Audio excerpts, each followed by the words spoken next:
Meu nome é Avery Sullivan. Eu tinha 29 anos quando meu pai decidiu não comparecer à minha cerimônia de juramento como advogada porque preferiu ir à festa de inauguração da casa do meu irmão. 10 minutos antes da cerimônia, minha mão direita já tremia. Não era insegurança. Era o peso de finalmente chegar ao dia pelo qual eu havia lutado durante 3 anos de faculdade de Direito, 2 empregos e uma prova da Ordem dos Advogados que quase me destruiu. Na noite anterior, meu pai havia deixado uma mensagem de voz: primeira fila, filha. Eu não perderia isso por nada. Ouvi uma vez no corredor do tribunal e depois entrei. 2 cadeiras na primeira fila estavam vazias. Sobre uma delas havia um pequeno cartão branco com a inscrição: Família Sullivan. Continuei olhando para a porta até o funcionário chamar meu grupo. Foi então que meu celular acendeu.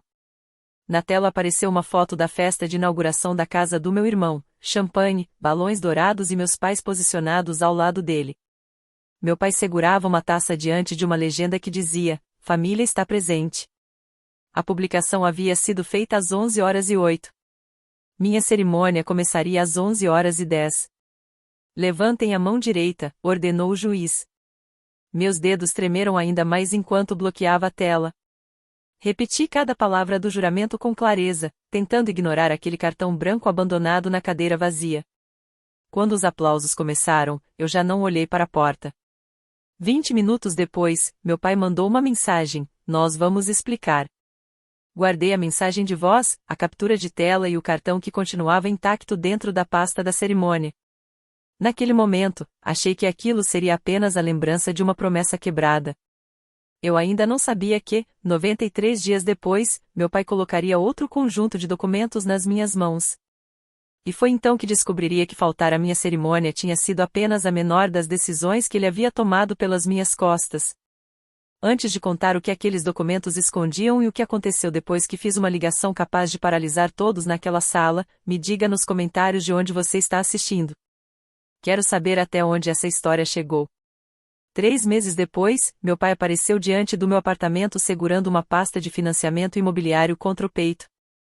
Mas, para entender por que eu mantive a corrente da porta presa e não o deixei entrar, você precisa saber como foram aqueles 93 dias. Na manhã seguinte à cerimônia, meu pai finalmente telefonou. O nome dele era Thomas Sullivan e, durante praticamente toda a minha infância, ele repetira que uma promessa só tinha valor quando cumprir o que foi dito exigia algum sacrifício. Naquela manhã, ele explicou que o vendedor da casa do meu irmão havia antecipado a comemoração e que as fotos da família eram importantes, porque Tyler só compraria sua primeira casa uma vez. Eu respondi que, da mesma forma, uma pessoa normalmente só se torna advogada pela primeira vez uma vez na vida. Ele suspirou como se eu estivesse interrogando-o por causa de uma multa de estacionamento. Minha mãe, Diane, entrou na conversa e disse: será que podemos não transformar um simples problema de agenda em uma crise familiar? Nenhum dos dois perguntou como eu havia me sentido durante o juramento. Nenhum quis saber quem tirou uma foto minha quando a cerimônia terminou. Eu disse que precisava desligar. E, pela primeira vez, não fui atrás deles para tentar consertar o silêncio. Com o tempo, aquele silêncio acabou sendo útil. Comecei a construir uma rotina em que a aprovação deles já não ocupava tanto espaço. Enfrentei minha primeira audiência de instrução sem sequer procurar alguém conhecido na plateia. Depois, encontrei um erro importante em um contrato de locação comercial que poupou quase $40.000 para um cliente. A sócia que supervisionava meu trabalho, Miriam Shane, pegou meu rascunho, leu atentamente e escreveu apenas 2 palavras na página. Bom instinto. Naquela noite, depois de receber meu primeiro salário completo como advogada, comprei uma garrafa pequena de champanhe. Servi uma taça na cozinha e fiz um brinde para a licença profissional que eu mesma havia colocado em uma moldura na parede. Foi um momento solitário, mas verdadeiro. Meus pais começaram a mandar mensagens de vez em quando, todas tão frias que pareciam boletins meteorológicos. Espero que o trabalho esteja indo bem. A reforma da casa do Tyler ficou incrível. Sua mãe sente sua falta. Tyler, que agora tinha 32 anos, me enviou uma foto da cozinha nova e escreveu: sem ressentimentos, certo? A esposa dele, Jenna, aparecia ao fundo ao lado de uma pilha de caixas ainda fechadas. Não respondi. O mais estranho era perceber que eu havia parado de acordar todas as manhãs com aquela sensação de abandono. No terceiro mês, eu estava ocupada, confiante, principalmente, mais tranquila por dentro. Eu estava construindo uma vida que não dependia de ninguém me escolher. Então, numa quinta-feira, às 18h14, meu celular começou a vibrar repetidamente enquanto eu voltava para casa. Meu pai ligou 5 vezes. Minha mãe, 2. Antes mesmo de eu chegar ao meu andar, uma mensagem dela apareceu: por favor, atenda. Estamos indo aí. É sobre a casa do Tyler. 4 minutos depois, bateram à minha porta. Os olhos do meu pai estavam marejados, mas ele nem perguntou se podia entrar. Temos 36 horas, ele disse. Minha mãe colocou as 2 mãos na pequena abertura entre a porta e o batente. Por favor, Avery. Só escuta, gente. Por pouco não fechei a porta. Então reparei no logotipo de uma empresa de financiamento imobiliário estampado na pasta que meu pai segurava. Lembrei que, depois de deixar o emprego fixo em vendas, ele havia começado a trabalhar meio período como consultor de empréstimos. Abri a porta, mas mantive minha bolsa pendurada no ombro. Eles continuaram do lado de fora. Meu pai explicou que Tyler não havia comprado a casa com um financiamento imobiliário tradicional de 30 anos. A renda dele, somada às dívidas que já possuía, não era suficiente para conseguir aprovação nas condições normais.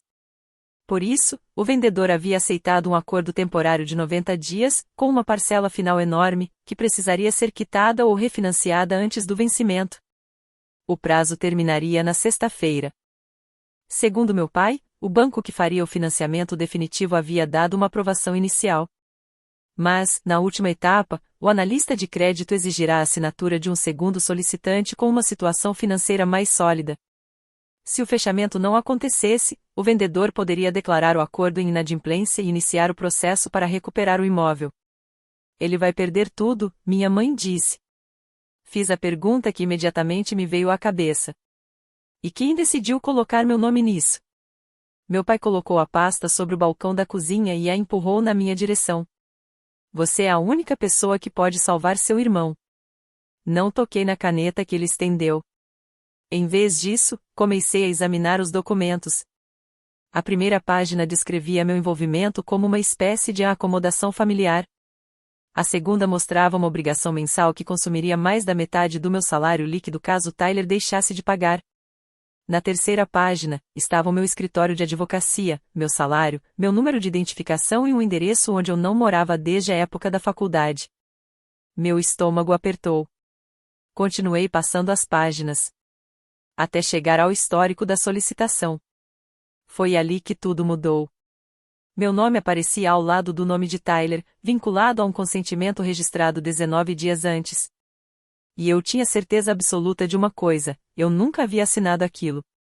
A assinatura fazia uma curva para cima no A, descia com força pelo S e terminava com um traço comprido sob meu sobrenome.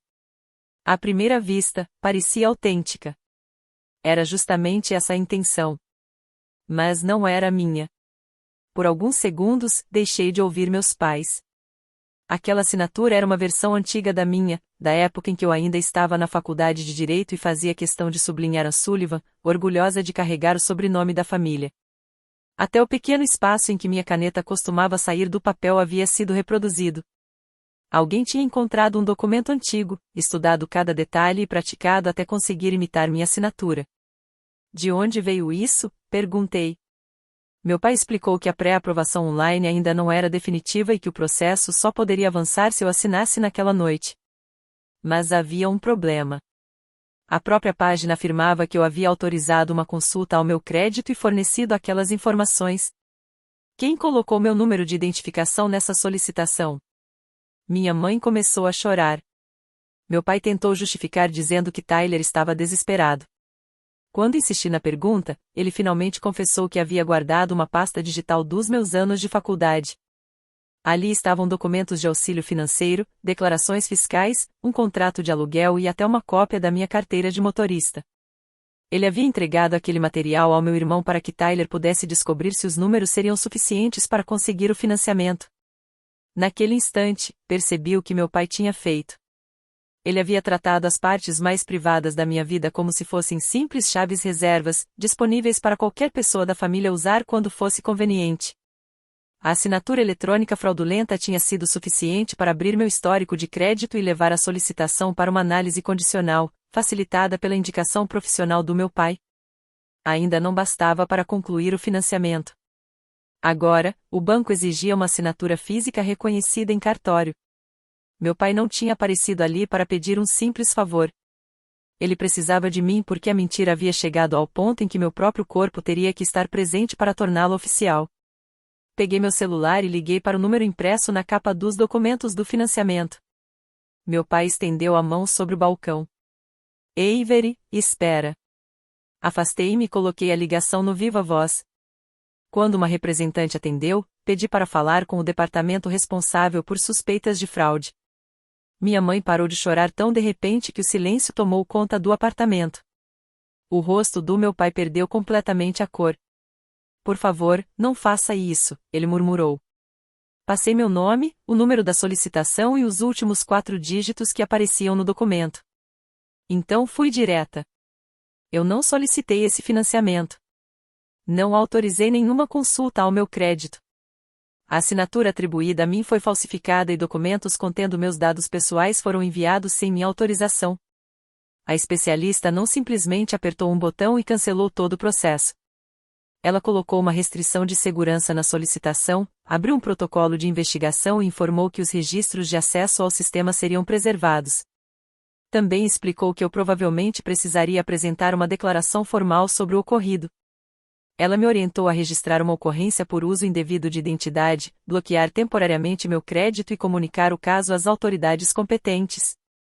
Quando desliguei, meu pai finalmente revelou por que estava tão assustado. O código de indicação profissional dele estava vinculado à solicitação. A investigação não terminaria em Tyler. Meu pai também seria envolvido. Minha mãe se agarrou ao encosto de uma cadeira e me encarou.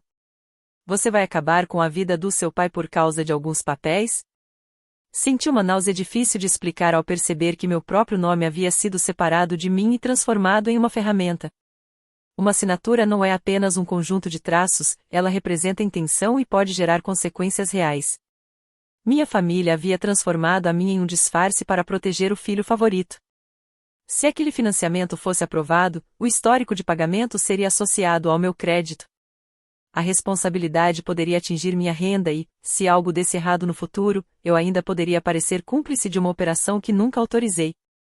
Eu havia acabado de prestar um juramento para respeitar a lei. E, naquele momento, as mesmas pessoas que me viram crescer estavam tentando me convencer a fingir que eu havia dado consentimento antes mesmo de saber o que estava acontecendo. Eles não estavam me pedindo para ajudar Tyler. Estavam tentando transformar uma fraude já iniciada em uma obrigação aparentemente legítima. Pedi que fossem embora. Meu pai ainda tentou usar um último argumento. Disse que Tyler faria todos os pagamentos, que o imóvel provavelmente se valorizaria e que eu nunca perderia dinheiro. Olhei para ele e respondi que nenhuma dessas promessas poderia apagar a ilegalidade necessária para colocar tudo aquilo de pé. Quando ele se recusou a sair, abri a porta e avisei que chamaria a segurança do prédio. Eles foram embora, mas deixaram a pasta do financiamento para trás. Naquela mesma noite, bloqueei meu crédito, registrei as ocorrências relacionadas ao uso indevido da minha identidade e enviei ao banco uma linha do tempo detalhando tudo o que havia acontecido. Depois, encontrei de onde tinham tirado a assinatura. Era de um contrato de aluguel de 7 anos atrás que meu pai havia guardado. Às 10h07 da manhã seguinte, o banco confirmou que a solicitação estava bloqueada. Pouco depois, o investigador me encaminhou um e-mail que meu pai havia enviado 2 semanas antes. Minha filha está totalmente comprometida com o processo, mas está viajando a trabalho. Por favor, mantenham a solicitação em andamento até que todos possamos assinar juntos. Aquela frase me atingiu ainda mais do que a assinatura falsificada. Meu pai havia falado em meu nome e usado a própria credibilidade para fazer o banco confiar em uma mulher que sequer estava presente. Se alguém consegue praticar sua assinatura e chamar isso de cooperação familiar, há quanto tempo essa pessoa passou a tratar sua identidade como se fosse propriedade da família? Olhei novamente para o cartão com meu nome que continuava guardado na pasta da cerimônia. A ausência do meu pai no meu juramento e aquela assinatura falsificada eram, no fundo, manifestações do mesmo problema. Minha presença era dispensável. Meu nome, não. Na noite de domingo, fiquei do lado de fora da sala de jantar dos meus pais e coloquei no ouvido um dos fones. Reproduzi novamente a antiga mensagem de voz do meu pai. Primeira fila, filha. Eu não perderia isso por nada. 11 segundos. Foi tudo o que precisei para recuperar o equilíbrio. Guardei o celular no bolso e entrei levando comigo a pasta original do financiamento. Tyler havia organizado a mesa como se estivesse prestes a conduzir uma negociação que já esperava vencer.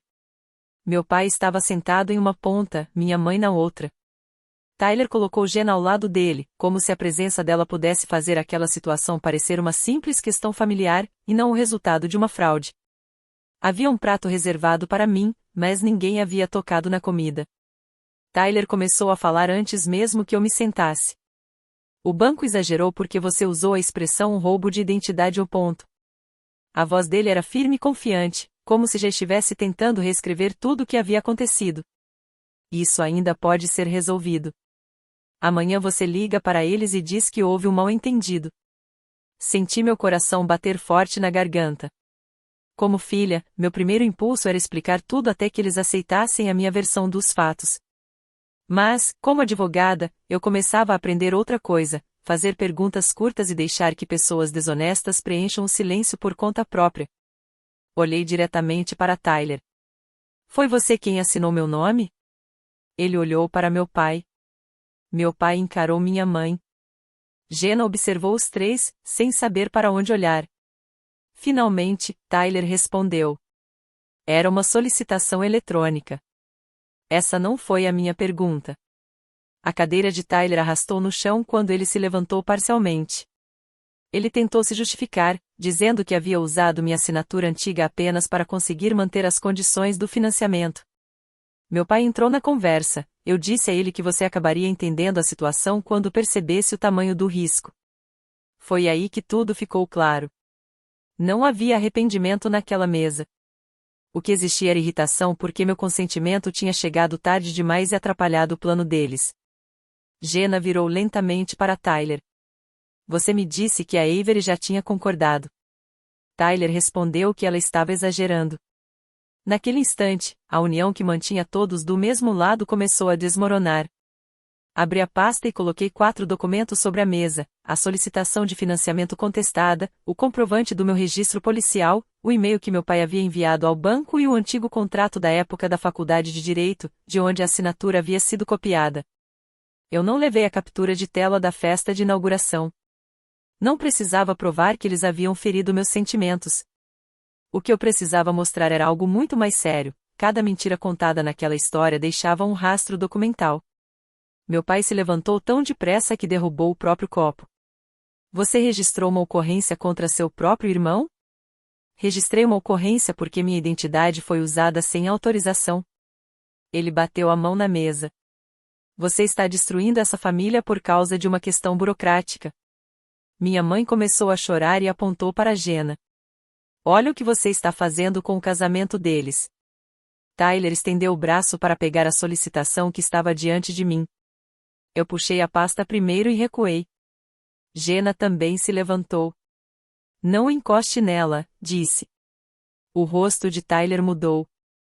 Ele começou a me acusar de sempre ter sentido inveja porque nossos pais comemoravam mais as conquistas dele. Disse que meu novo cargo tinha me transformado em uma pessoa fria e distante. Então meu pai lançou a ameaça que vinha guardando desde o começo. Se essa casa entrar em inadimplência, seu irmão pode ficar financeiramente arruinado. Minha carreira também pode ser investigada, e sua mãe jamais vai perdoar você. Vale a pena perder a família inteira só para provar um ponto? Peguei meu celular. Por um instante, Tyler pareceu pensar que eu ligaria novamente para a polícia. Mas não fiz isso. Coloquei o aparelho no centro da mesa e apertei o botão para reproduzir uma gravação. A voz alegre do meu pai tomou conta da sala. Primeira fila, filha. Eu não perderia isso por nada. Ninguém se mexeu. Deixei a gravação terminar sozinha. Então olhei para meu pai. Há 3 meses, minha presença não foi importante o bastante para vocês cumprirem uma promessa. Hoje, minha presença se tornou indispensável porque uma assinatura falsificada não passa por um reconhecimento em cartório. Fiz uma pausa. Isso não é família. Isso é acesso. Meu pai pediu que eu não misturasse duas situações diferentes. Eu respondi que, para mim, elas nunca haviam sido separadas. Na festa de inauguração, vocês comemoraram uma vida que Tyler não tinha condições de sustentar sozinho. Depois, na solicitação do financiamento, decidiram transferir o risco daquela vida para mim sem sequer perguntarem. Minha mãe insistiu que eles haviam me dado tudo durante minha infância. Olhei para ela e respondi: então vocês deveriam saber que criar uma filha não dá a ninguém o direito de possuir a identidade dela quando ela se torna adulta. Tyler me chamou de egoísta. Jenna, porém, virou-se para ele com uma pergunta que mudou completamente o clima da sala. Quanto mais você está escondendo de dívidas? Tyler ficou em silêncio. Ela olhou novamente para os documentos. Esse valor da parcela mensal é realmente o que está aqui? É, respondi. O rosto dela ficou imóvel. Meu pai então empurrou uma nova folha em branco na minha direção. Chega! Assine isso e amanhã começamos a consertar essa família. A caneta rolou lentamente pela mesa até encostar no meu pulso. Olhei para o valor da parcela. Depois para o endereço antigo. E, por fim, para a declaração falsa que colocava meu nome no meio de tudo aquilo. Então me lembrei da minha mão tremendo no corredor do tribunal, daquela mesma mão que levantei durante o juramento enquanto as cadeiras dos meus pais permaneciam vazias. Dessa vez, ela não tremeu. Empurrei o documento de volta para meu pai e respondi: não. Minha mãe soltou um som de choque, como se eu tivesse acabado de feri-la. Tyler xingou e avançou na minha direção, mas Jenna se colocou entre nós. Meu pai então disse: se você sair por aquela porta, não espere continuar fazendo parte desta família. Segurei a pasta debaixo do braço. Talvez essa seja a primeira consequência honesta que alguém mencionou esta noite. E fui embora. A promessa do meu pai continuava aparecendo na tela do celular entre eles. Dizer não levou apenas um segundo. Sustentar aquele não levou 3 semanas. Na segunda-feira, 12 parentes já estavam reunidos em um grupo de mensagens chamado A Salvem a Casa do Tyler. Eles haviam contado a história de uma maneira completamente diferente. Segundo eles, eu tinha prometido ser cobrigada no financiamento e depois desistido por pura vingança. Minha tia me chamou de cruel. Minha mãe começou a enviar fotos da infância de Tyler e disse que meu pai poderia sofrer um ataque por causa de toda aquela situação. Tyler mudava de estratégia praticamente a cada hora. Primeiro veio o pedido de desculpas. Depois, uma proposta. Em seguida, uma ameaça. Perto da meia-noite, ele escreveu: você não é a única que sabe usar a lei. A pressão começou a me acompanhar por todos os lados. Números desconhecidos ligavam enquanto eu estava em reuniões com clientes. Parentes começaram a deixar comentários nas páginas públicas do meu escritório até que a equipe de marketing precisou bloqueá-los. Meu pai deixava mensagens de voz detalhando as possíveis multas e custos do atraso, quase dólar por dólar, como se fazer contas fosse suficiente para transformar pressão em consentimento. Passei a manter o celular no silencioso. Mesmo assim, sempre que a tela acendia, eu não conseguia evitar olhar. Cada nome trazia a mesma mensagem implícita. A emergência de Tyler era tratada como um problema de toda a família. O fato de minha identidade ter sido usada sem autorização parecia apenas um detalhe inconveniente. Pela primeira vez desde o meu juramento, me senti tão isolada que comecei a questionar minhas próprias decisões. Eu lia uma mensagem, colocava o celular virado para baixo e, mesmo assim, continuava ouvindo a dúvida dentro da minha própria cabeça. Talvez assinar resolvesse tudo. Talvez eu pudesse exigir um contrato de ressarcimento. Talvez Tyler realmente cumprisse todos os pagamentos. Esse era o aspecto mais perigoso da pressão familiar. Eles não precisavam provar que estavam certos. Só precisavam tornar a resistência tão cansativa que desistir parecesse mais fácil. Uma noite, cheguei a escrever uma lista de condições que poderiam me fazer reconsiderar. Depois reli tudo como advogada, e não como uma filha assustada. Nenhum acordo de ressarcimento poderia apagar a solicitação fraudulenta. Nenhuma promessa familiar poderia me proteger completamente se Tyler deixasse de pagar. E todas aquelas supostas garantias dependiam justamente das pessoas que haviam usado minha assinatura sem autorização decidirem, de repente, respeitar outro documento. Apaguei a lista. Ao mesmo tempo, percebi que aquela situação também poderia afetar a carreira que eu havia acabado de começar. Uma acusação envolvendo financiamento e uso indevido de identidade, mesmo que distorcida, poderia levantar dúvidas sobre minhas finanças e meu julgamento profissional. Antes que a versão da minha família chegasse ao meu escritório, procurei Miriam. Levei o registro policial, o número do caso e a solicitação de financiamento com a assinatura falsificada.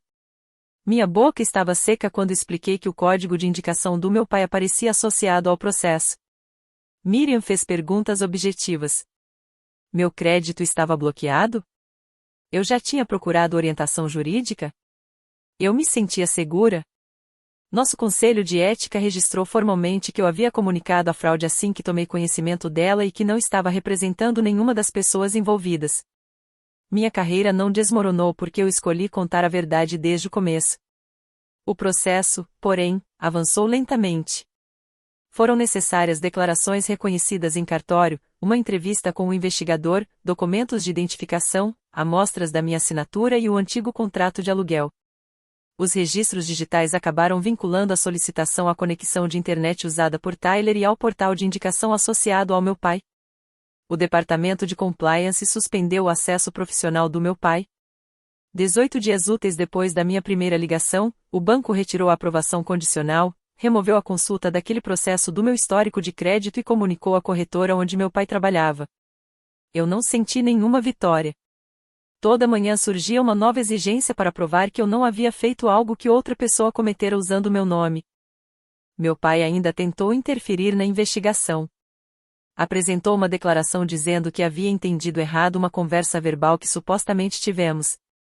O investigador pediu a data exata. Depois comparou a versão dele com meu calendário de trabalho e com as próprias mensagens que meu pai havia enviado. A tentativa de corrigir a história acabou criando outra contradição. Pela primeira vez, o hábito de falar por mim havia deixado um registro que ele não conseguia controlar. 3 instituições recusaram o financiamento de Tyler. Uma empresa de crédito particular apresentou uma proposta com juros absurdamente altos. Enquanto isso, o vendedor enviou uma notificação formal de inadimplência, incluindo as multas pelo atraso. Tyler publicou tudo no grupo da família. Avery fez isso. Eu respondi apenas uma vez. Enviei a certificação falsificada, o e-mail do meu pai e a confirmação do banco sobre a fraude. Eu nunca concordei com essa dívida. Não entrem em contato com meu empregador. Qualquer comunicação daqui em diante deve ser feita por meio do meu advogado. Depois, saí do grupo. Minha mãe ignorou completamente esse limite. 2 dias depois, ela apareceu na recepção do meu escritório carregando os documentos necessários para o fechamento do financiamento. Diante da recepcionista, ela caiu de joelhos e começou a chorar. Por favor, não faça eu assistir ao meu filho ficar sem casa. Senti meu corpo inteiro esquentar. Aquilo já não era um pedido particular entre mãe e filha. Era uma encenação calculada para transformar meu próprio ambiente de trabalho em um tribunal contra mim. Pedi que ela se levantasse.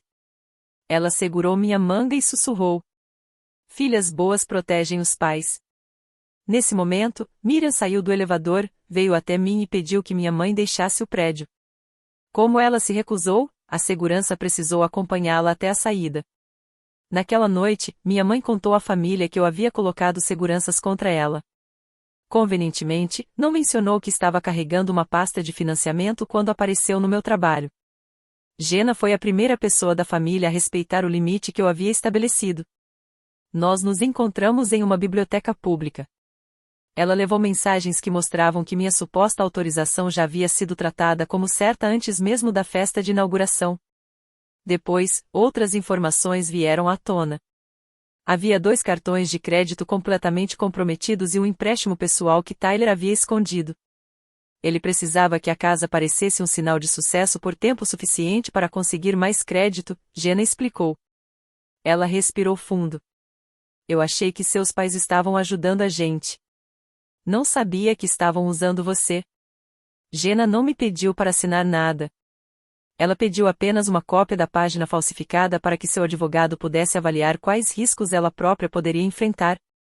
Entreguei somente os documentos que poderiam ser utilizados legitimamente pelo advogado dela. Não divulguei informações privadas. Não tentei destruir Tyler. Apenas parei de esconder as consequências das escolhas que ele havia feito. 11 dias depois, Jenna saiu de casa. O vendedor iniciou o procedimento para fazer valer o acordo original. Meu pai foi afastado do trabalho sem remuneração enquanto a investigação prosseguia. Minha mãe me disse: "Você conseguiu exatamente o que queria." Eu respondi: "O que eu queria era ter meu nome de volta." O fato de os planos deles não conseguirem sobreviver sem usar minha identidade não era uma punição que eu tivesse inventado. As consequências também não chegaram como uma única explosão dramática. Vieram aos poucos, através de cartas, audiências, contas bloqueadas, convites cancelados e objetos sendo retirados de uma casa que, poucas semanas antes, aparecia cheia de champanhe e comemorações. O primeiro sinal realmente visível de que tudo estava desmoronando surgiu 6 semanas depois que o banco retirou a aprovação. Tyler colocou à venda a caminhonete nova, 2 relógios, os móveis do terraço e a televisão enorme que aparecia nas fotos da festa de inauguração. Ele vendeu quase tudo por valores bem abaixo do que havia pago. O dinheiro ajudou a cobrir despesas jurídicas e parte da parcela final do financiamento, mas não foi suficiente para resolver a inadimplência. Quando o vendedor recusou conceder mais uma extensão do prazo, a separação entre Tyler e Jenna deixou de ser apenas um problema particular. Jenna entrou com pedido de divórcio e solicitou que qualquer dívida contraída sem o conhecimento ou consentimento dela não fosse atribuída a ela. Tyler continuou me culpando. Mas, conforme as provas ficavam mais específicas, a versão dele começou a perder força. Os registros do sistema do banco mostravam que havia sido Tyler quem enviara meu antigo contrato de aluguel, digitara meu número de identificação e marcado a opção declarando que eu estava presente e autorizava a solicitação. No laptop de Tyler, encontraram um rascunho contendo 3 versões diferentes da minha assinatura. O e-mail do meu pai também deixava claro que ele sabia que eu nunca havia concordado com o financiamento. Mesmo assim, ele pediu a um antigo colega que mantivesse o processo ativo até que conseguisse me convencer. Como eu já havia registrado uma ocorrência, o departamento jurídico do banco encaminhou toda a documentação ao investigador responsável pelo caso. Passei meses respondendo perguntas, confirmando datas e repetindo a mesma coisa. Eu queria que aquela dívida falsa fosse retirada do meu nome, mesmo que Tyler acabasse pagando o vendedor. Aquilo nunca foi simplesmente uma questão de uma parcela atrasada. Era sobre o uso deliberado da identidade de outra pessoa para conseguir crédito. A corretora onde meu pai trabalhava concluiu sua investigação interna primeiro. A empresa encerrou o vínculo profissional dele por ter ignorado os procedimentos de verificação de identidade e apresentado como verdadeiro um consentimento que nunca existiu. Depois, o órgão regulador estadual abriu um processo relacionado à licença profissional dele ao receber o relatório de compliance. Meu pai evitou uma audiência contestada ao assinar um acordo formal, pagar uma penalidade civil e abrir mão da licença que permitia atuar na originação de empréstimos. O resultado foi publicado no boletim mensal do órgão regulador, o mesmo tipo de publicação que seus antigos colegas acompanhavam. As indicações começaram a desaparecer. Uma associação do setor imobiliário, onde ele havia passado anos construindo a imagem de homem capaz de fazer negociações difíceis acontecerem, também o retirou de um dos comitês. Pessoas que antes o procuravam justamente porque acreditavam que ele andava um jeito nas situações complicadas pararam de retornar suas ligações. Ele não havia perdido apenas uma fonte de renda extra. Havia perdido a reputação que usava para convencer os outros de que seus atalhos eram, na verdade, experiência e inteligência. O processo criminal demorou mais. 8 meses depois daquela noite no meu apartamento, Tyler aceitou um acordo judicial relacionado às acusações de falsificação e uso criminoso de identidade. Ele não foi condenado à prisão porque não tinha antecedentes e concordou em entregar os dispositivos usados na investigação e pagar restituição. Mas isso não significou que saiu ileso. Recebeu 2 anos de liberdade supervisionada, 300 horas de serviço comunitário, obrigação de participar de aulas de educação financeira e uma ordem proibindo que abrisse crédito usando o nome de outra pessoa ou ocupasse funções que lhe dessem acesso a dados financeiros de clientes. A condenação passou a aparecer nas verificações de antecedentes. O financiamento inadimplente e o saldo que permaneceu depois da venda do imóvel prejudicaram ainda mais o crédito dele. Durante anos, coisas comuns, financiar um carro, alugar um apartamento melhor ou até conseguir determinados empregos, poderiam exigir explicações. E muitas dessas explicações começariam inevitavelmente com a minha identidade e terminariam com a admissão de culpa dele. A casa, porém, permaneceu de pé por mais tempo do que as fotos da festa de inauguração. 5 meses depois do início de toda aquela disputa, Jenna abriu mão da parte que tinha no imóvel como parte do acordo de divórcio. Tyler continuou tentando negociar com o vendedor até que os honorários do próprio advogado consumiram o restante do dinheiro que ele havia conseguido com a venda da caminhonete e dos móveis.